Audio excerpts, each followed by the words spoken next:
Okay, so it's reverse order. So people that are at the end. You can imagine, of course, many different ways.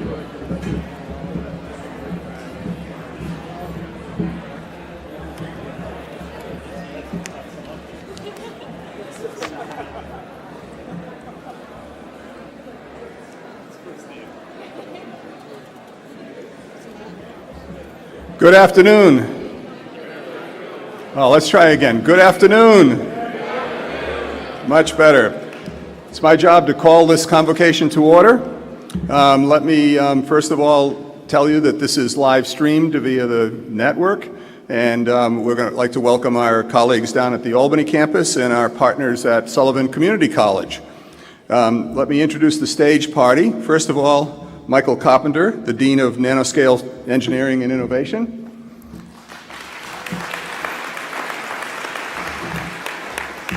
Second, Robert Edgell, the Dean of Business Management. And next would be Kathleen Rourke, the Dean of Health Sciences.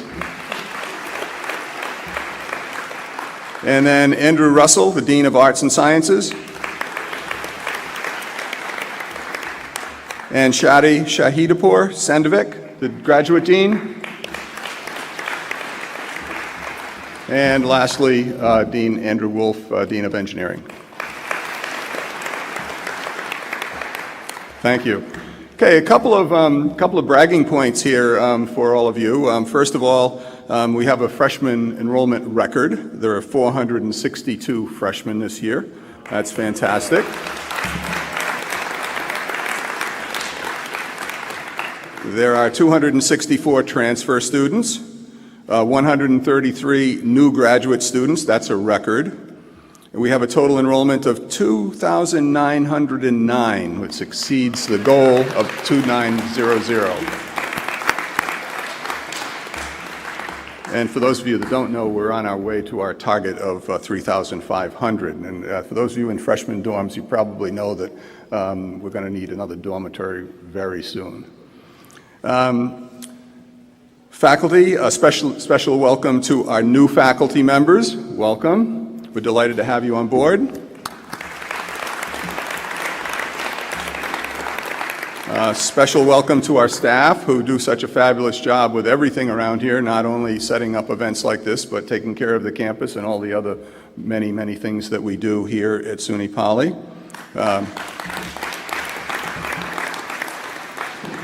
We have two guests here who I need to introduce. Don Hanson down in the front row here, who is the chair of our College Council. So welcome, Don.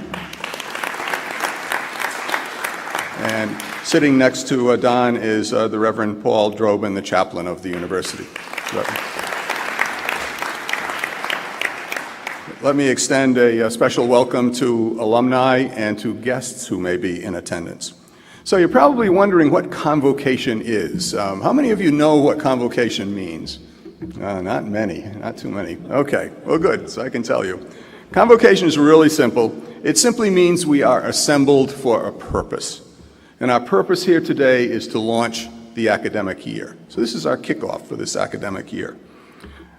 We've enjoyed great success over the last few years, great teaching and learning, tremendous research, many new academic programs that are thriving, and to the chagrin of some faculty members, worrisome in that they have many more students than they anticipated, but that's a good place to be.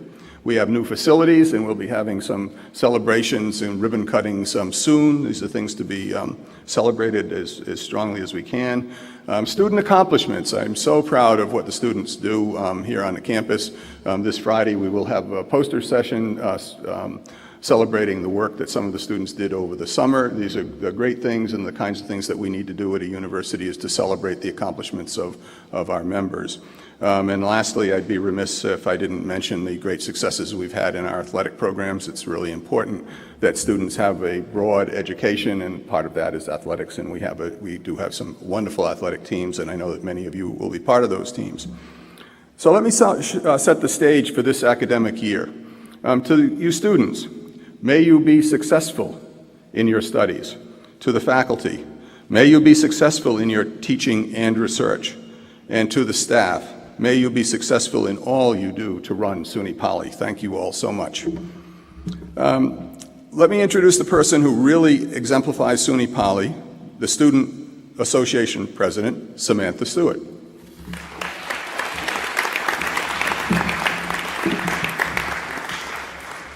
Good afternoon. My name is Samantha Stewart, and I'm a senior mechanical engineering technology student here at SUNY Poly. In fall of 2014, I was a first-year student, ending my second week of classes and listening to the Convocation, which I was mandated to attend for first-year seminar, just like most of you here today.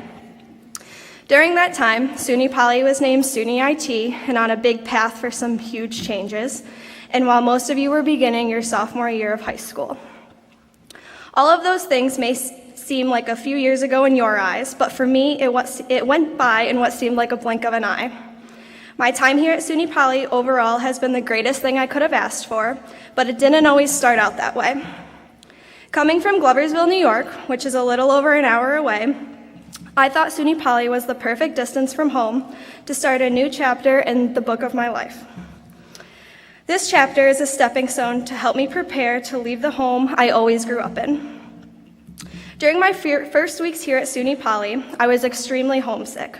I missed my friends and family members back home, and I began thinking that SUNY Poly was not the ideal place for me anymore. After 3 weeks into the semester, I had the mindset that I was going to go to class, head back to Oriskany, and hope that the semester would go by quickly so that I could transfer. But then something changed. After meeting a few friends in the dining hall and then joining my first club, I realized that I wasn't always in this alone. My peers were feeling the same way that I was, and together we really started to get involved outside of the classroom. I slowly began to further get involved in campus, and SUNY Poly finally started to feel like home. Currently, I'm a resident advisor, student ambassador, and your student government at Utica president, ready to take on my second term. And because of these roles outside the classroom, I've created my family away from home and friendships that will last a lifetime. To the first-year students, know that you aren't in this alone, and there'll always be someone that feels the same way you do. Challenging yourselves to get involved outside of the classroom with all that we have to offer at SUNY Poly will fill the pages in your next chapter during your time here. Don't be afraid to step outside your comfort zone. Don't forget there's always someone in your corner. Whether it's a professor, a staff member, your RA, another peer, or a student leader, because we're all here to help you become successful. So with that being said, I wish you all the best in your academic year, and welcome home, Wildcats.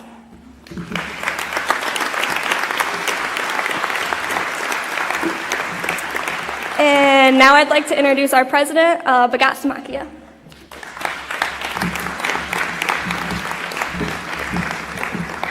Thank you. I'm really honored to welcome SUNY Poly's newest students, our returning students, faculty and staff, as we mark the start of 2017-18 academic year. I'd like to start by thanking Provost Durgan and the team for their leadership in ensuring an excellent student experience. I'd also like to thank Samantha for the outstanding job she does in making SUNY Poly a better place for students year after year and day after day. As interim president of SUNY Poly, I'm proud to tell you that you're part of an incredible story that continues to unfold. There are always challenges as we chart our inspiring and changing future, but you should know that our newest students, members of the class of 2021, are part of the largest incoming freshman class we have ever seen and at the highest quality we have ever seen. But so where we are now is we boast that we have 3,000 undergraduate and graduate students who study at a top 20 US News and World Report ranked institution, according to the regional university's North category. This is a great accomplishment, and it's thanks due to the outstanding faculty and students that we have, our advanced resources, the hands-on curriculum, and our small class sizes. It's also due to our supportive and inclusive community, where we celebrate our differences and all that each of us brings to SUNY Poly. Our SUNY Poly community is a place where students are challenged to learn the skills that will help them to thrive in a challenging, competitive, exciting career environment, but also in helping to make our neighborhoods, our towns, and our cities better places to live in. Our effort together has already begun. Alumni have launched successful startup companies based on work they've undertaken at SUNY Poly. Student research has been celebrated with exciting poster presentations. I can tell you, based on a personal experience, I went to the undergraduate research poster presentation this year, which ranged all the way from freshmen to senior students, and I was really amazed by the quality and the quantity of the work that was being done, research work that's being done. So, and this is for both campuses. So thank you, and for the new students, I really encourage you to partake in research opportunities. And thank you to the faculty for supporting that. I was very impressed. We've also launched a post-baccalaureate pre-med option in nanoscience. This is the first time we're offering that. It helps prepare students to get admitted into medical school. Next month, we'll complete a major building project, the Center for Global Advanced Manufacturing, which is an amazing place. When you see it, you'll understand why it's amazing, with all the infrastructure for advanced manufacturing, including things like 3D printing and many other modern tools. And this will be for research and technology transfer labs, which will provide an advanced manufacturing center to the community and opportunities for our students. We hope this experience provides you with a rock-solid foundation for success to unlock your capabilities. SUNY Poly faculty and staff, your family and friends and classmates are all supporting you as we begin this year. Whether you're learning nursing skills to improve people's lives, gaining engineering know-how to improve infrastructure, or looking to create the next big video game. The reason I mention video games is because our next speaker knows all about video games. Guha Bala is president of Velan Ventures. You may be familiar with his work. He and his brother formed Vicarious Visions in 1991, which produced a game called Guitar Hero, among many others. Now his innovation investment company focuses on video games and game-related technology companies. So if you are a student in our new interactive media and game design major, he's a great person to know, to listen to, and to ask questions of. He holds a bachelor's degree in chemistry from Harvard College and an MBA from MIT Sloan School of Management. As we embark on this academic year, please give a very warm Utica welcome to Guha Bala.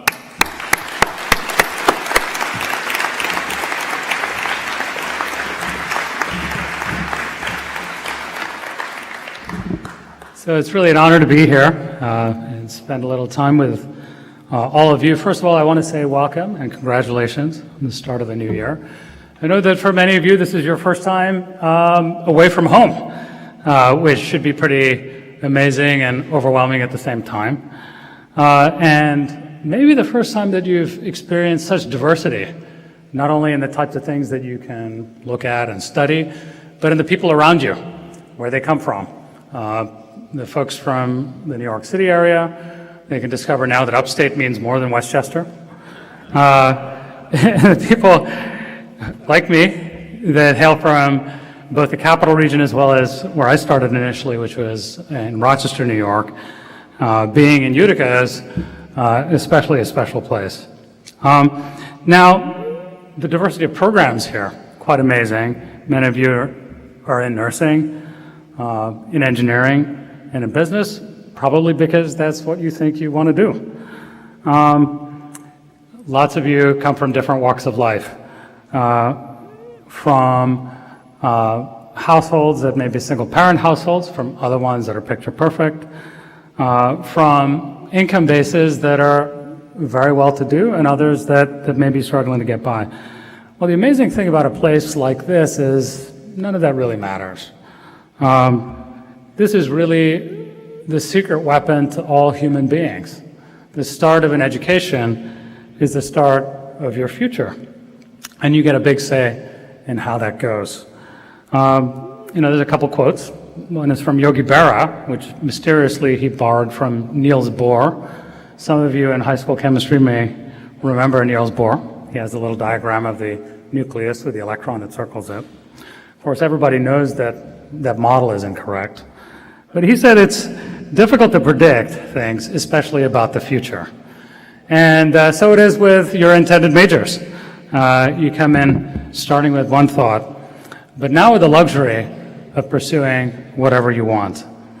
Now, let me tell you a little bit about my story, and I'll come back to some of my takeaways. Now, the story of success, and by some measures, I've had some of that. It cleans up over time. It's usually very messy. And if anybody says, hey, look, there was an overnight success somewhere, someplace, starts looking like a lottery ticket. The odds on the lottery. I wouldn't play it on a regular basis hoping to become rich.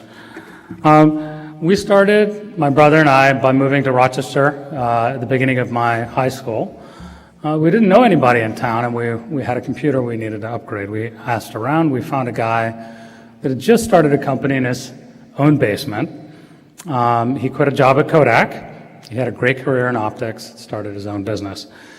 Invited down to come and see it. Now, probably these days it wouldn't be advisable to go to a guy's basement and check out his new company. So don't copy what we did.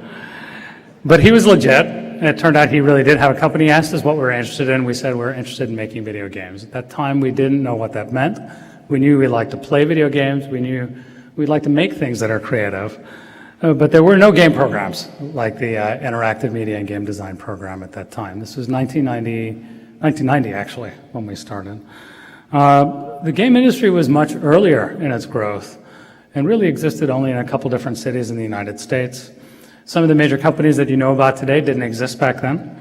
And so it was up to us to figure it out. And what was really compelling about it is a couple things. One is there was nobody that knew enough to tell us that we couldn't do it. People really didn't know what game design was. They did really think it wasn't a real job. Now that's changed a little. The second element was it was so interesting to learn how to make things.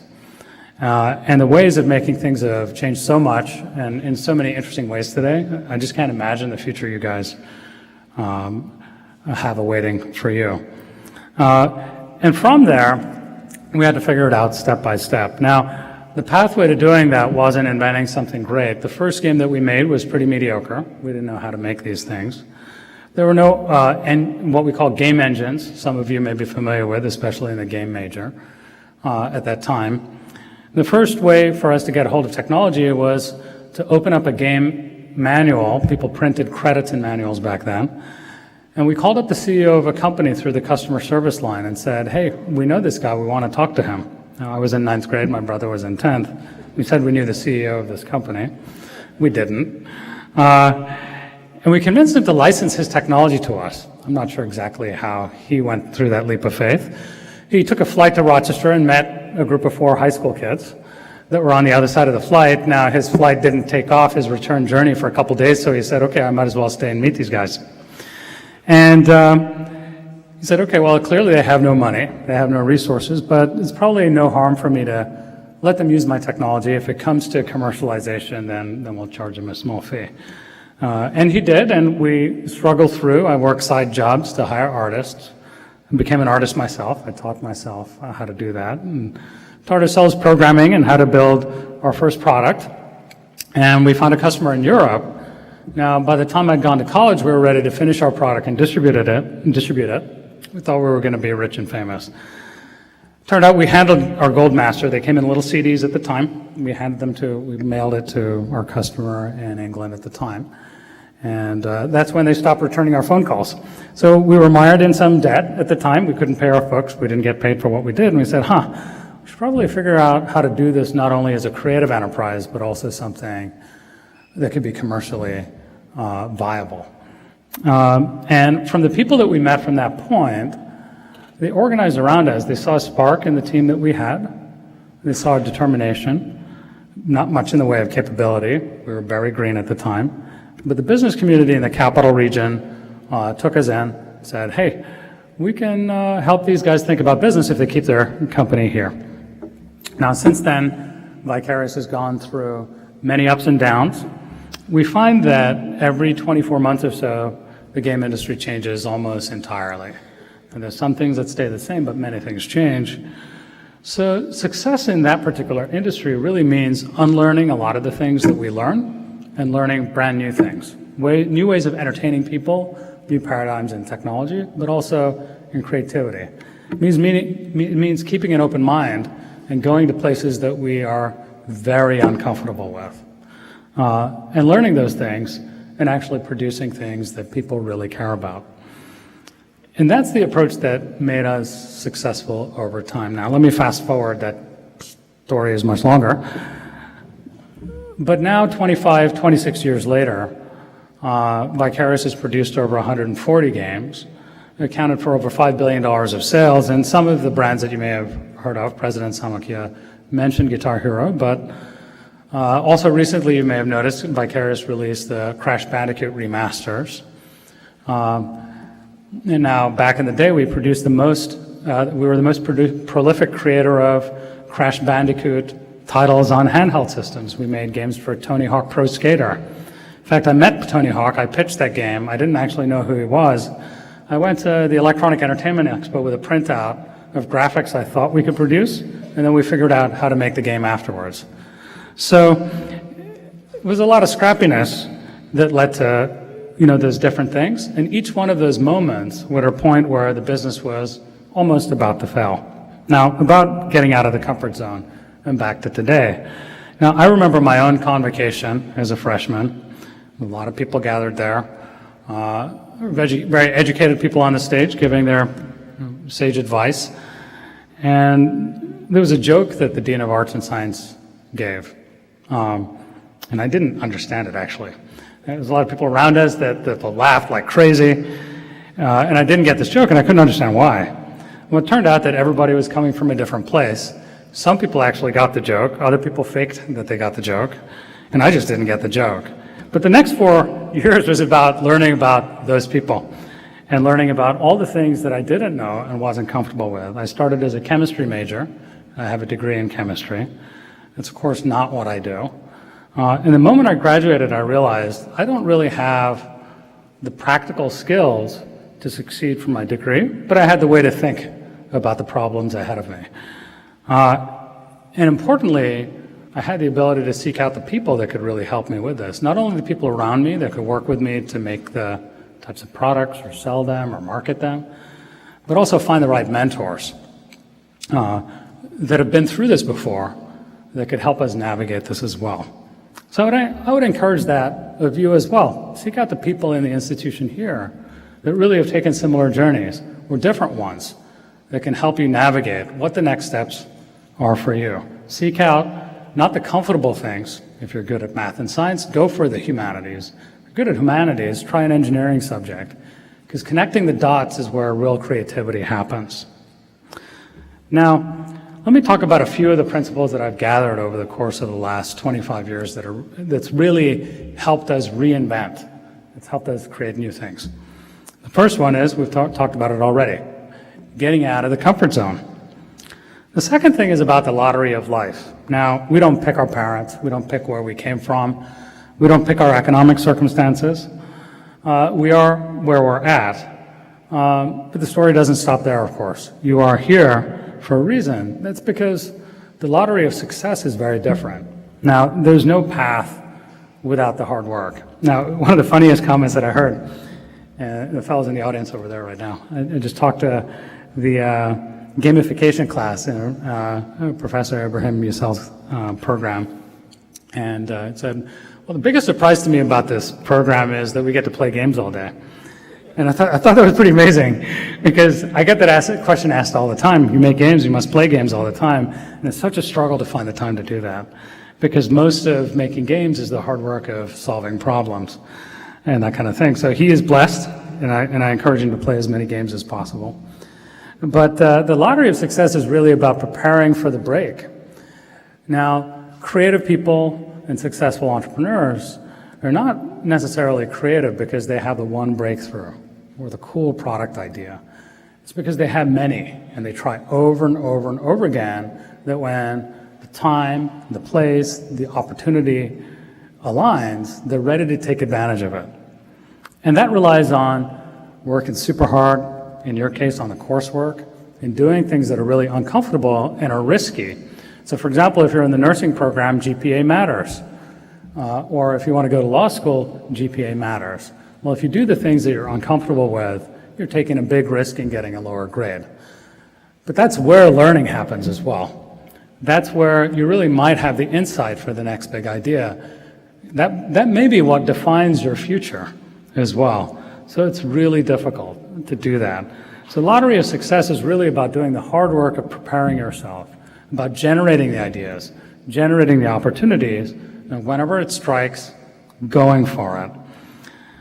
The next one is really about mastery. Now, throughout life, we're educated, standardized curriculum, to do our math courses, our science courses, get good grades, get into a good college. We're studying the same thing, trying to perform a little bit better than the person next to us. And it works out until you meet the person, until you get into a group where everybody's better than you. Well, that's not the end of the story. So mastery is really important of a subject because it creates a base for you of understanding. You don't want to reinvent the wheel that everybody else has invented before. But to be deeply curious is the challenge that we all face. That's the challenge that I face day to day in building new ideas. Being deeply curious and having the humility to say, well, you're just at the beginning of learning something new, that you're not going to be all that good at it. That's the start of discovery. So it's when you discover the new things, the new ideas, that you can make a really good contribution, whether it's to the company that you're about to join after graduating, or to the student organization or the community organization of the not-for-profit or the institution, or if some of you pursue an academic career where you advance knowledge. So mastery is important, but taking the risk to really have discovery is even more important. And again, hard to do. That involves putting yourself out there and putting yourself out in front of other people, or you can create a real mess for yourself. But nothing is irreversible. Now's the time to do it. The next one, unlimited aspiration. Now, this is, when you look at, colleges are often motivated by rankings, by ratings, by numbers, and the college ranks are all over the place. Well, I'd be the first person to say that the individual counts the most, more so than any institution, but the institution can play a fundamental role in transforming that individual. And it starts with aspiration. Now, you have the resources in front of you to do fabrication, to pursue life sciences, to prototype new games and build your portfolio in a manner that no other generation and no other class of college students has had before.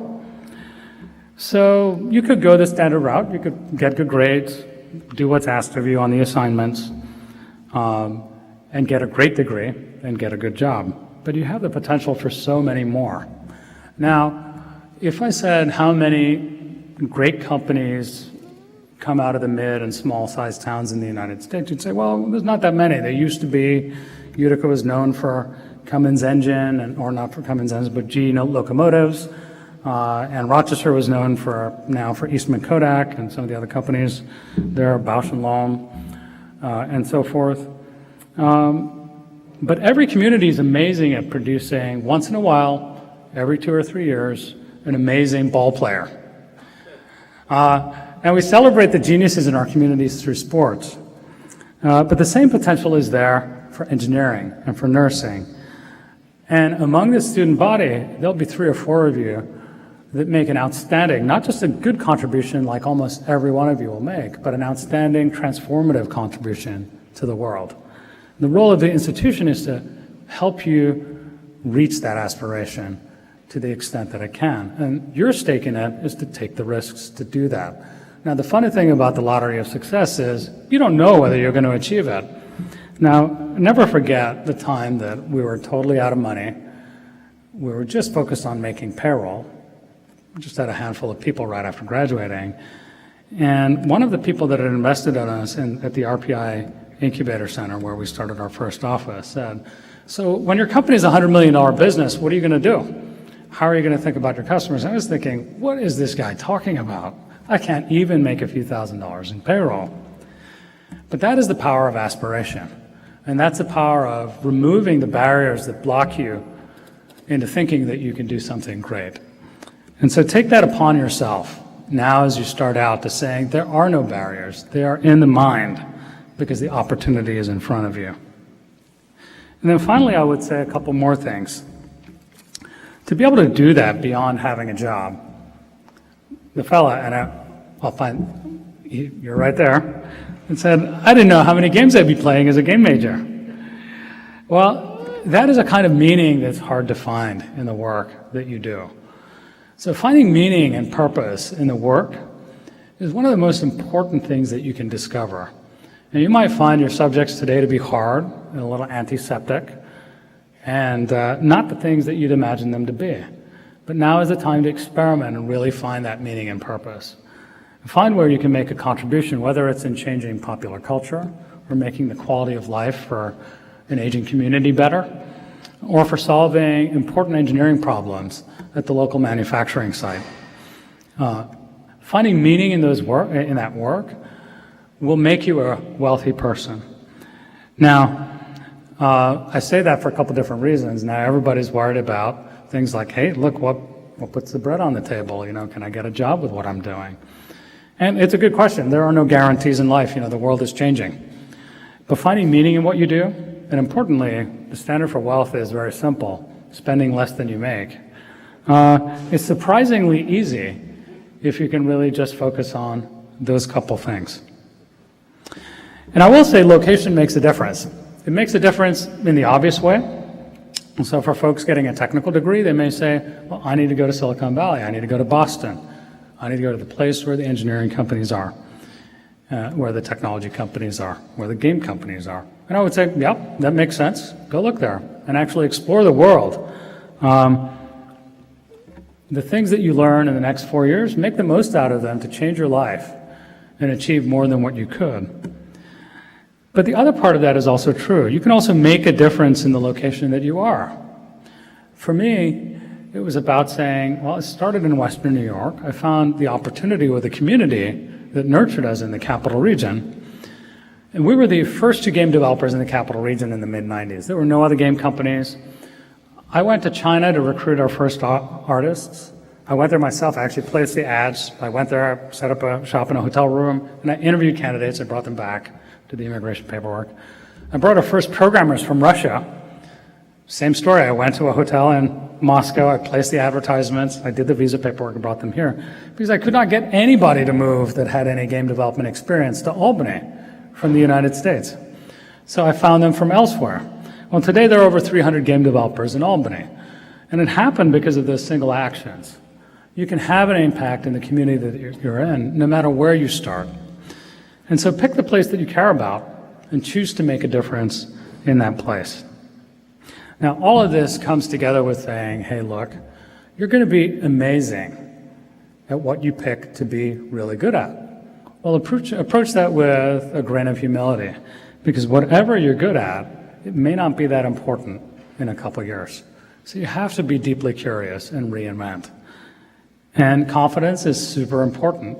Aspirations are super important. Humility equally so. So anyway, I want to close out a little bit with a notion that while you're going through the start of your adventure, I also left my company about a year ago, the one that I'd started in high school, that had accomplished many things in our world, to have a different kind of impact. You know, for me, meaning was most important in the discovery of new ideas. And it took me a while to realize that. You know, I'd gone through a period where I had a high degree of satisfaction in what we did. I was so happy with the team that we'd built, worked with customers all over the world, traveled everywhere in the course of work. But yet there was a gap in the meaning that I had in the work that I did.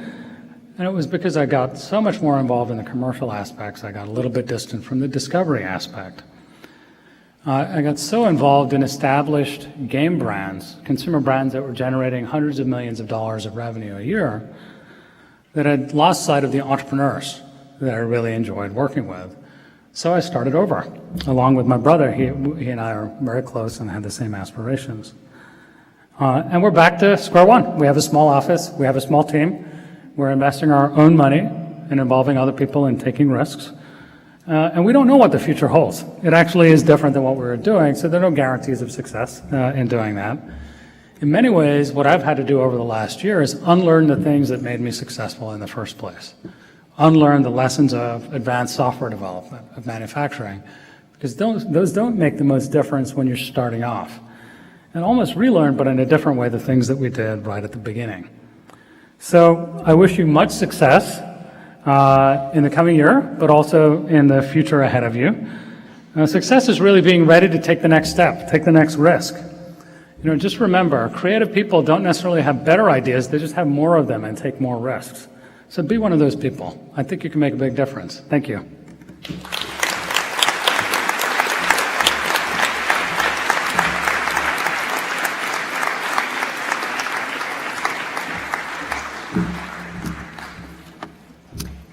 Thank you, Guha. We appreciate you being with us today to celebrate the start of our academic year and sharing your thoughts on the lottery of success.